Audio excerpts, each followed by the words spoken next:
मथुरी मथुरा में जाके और मधुबन में बैठ जाते हैं तपस्या करने के लिए।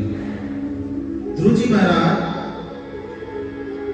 त्रिरांते पवित्र पदराशन पहले महीना में जो तपस्या कर रहे हैं, देखिए तपस्या कैसे कर रहे हैं, 3 दिन के अंतराल पे फल खा के रहने लगे। 3 दिन का अंतराल मतलब एक दिन खा लेते थे फल तो 3 दिन तक नहीं खाते थे।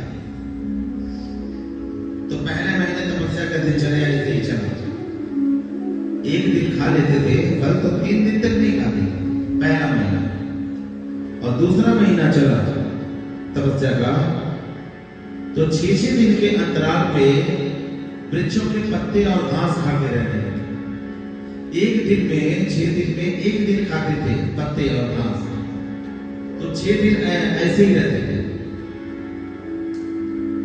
तो 6 दिन के अंतराल पे पत्ते और घास खाने लगे दूसरे महीने में। और तीसरा महीना हुआ तो तपस्या करते, तो 9 दिन के अंतराल पे जमुना जी का जल पी के रहने लगे। अब पत्ते खाना भी छोड़ दिए।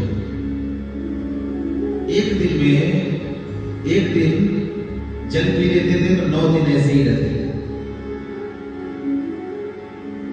तीसरा महीना और चौथा महीना जब लगा तपस्या का, तो जल पीना भी छोड़ दिया। फिर हवा पी के रहने लगे, वो भी 12 दिन हो गए। एक दिन हवा पी लेते थे। हवा पीना भी एक यौगिक क्रिया है। योगी लोग जंगल में हवा पी के ही भगवान की तपस्या करते हैं। भोजन की जरूरत नहीं, किसी चीज की जरूरत नहीं, हवा पी के हो गया। तो ध्रुव जी महाराज हवा पी के, वो भी 12 दिन पे एक बार तपस्या करते हैं।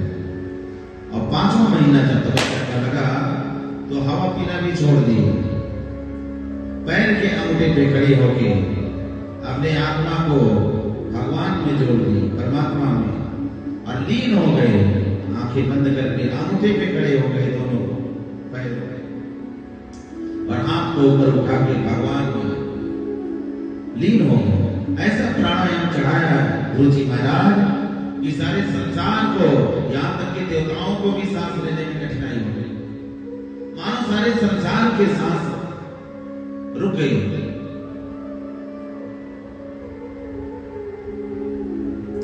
सभी देवता घबराए हुए भगवान के पास जाते हैं, स्तुति करते। भगवान ने पूछा क्या हुआ?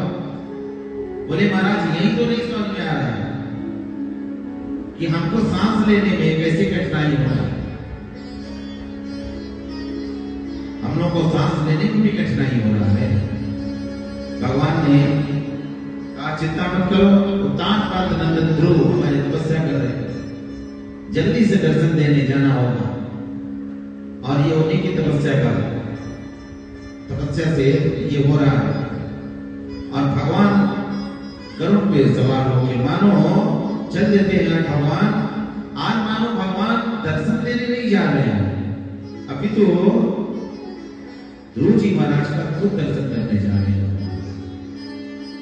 आज भगवान मानो दर्शन देने नहीं जा रहे, दर्शन करने जा रहे हैं। और जाके ध्रुव जी के सामने भगवान खड़े हो जाते हैं।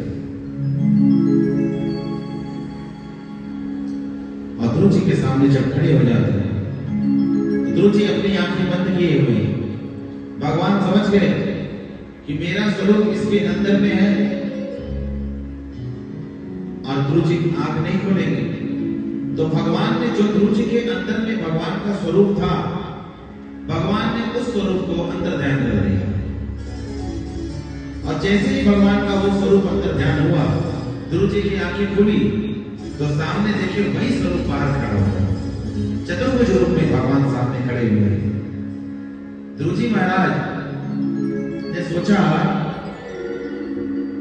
कि गुरुदेव से मैया से तो ये तो पूछा कि भगवान कैसे प्रकट होंगे, लेकिन ये नहीं पूछा कि जब भगवान प्रकट हो जाएंगे तो उनका आरती पूजन कैसे करूंगा। हमको तो कुछ आता नहीं और यहाँ सामान भी नहीं,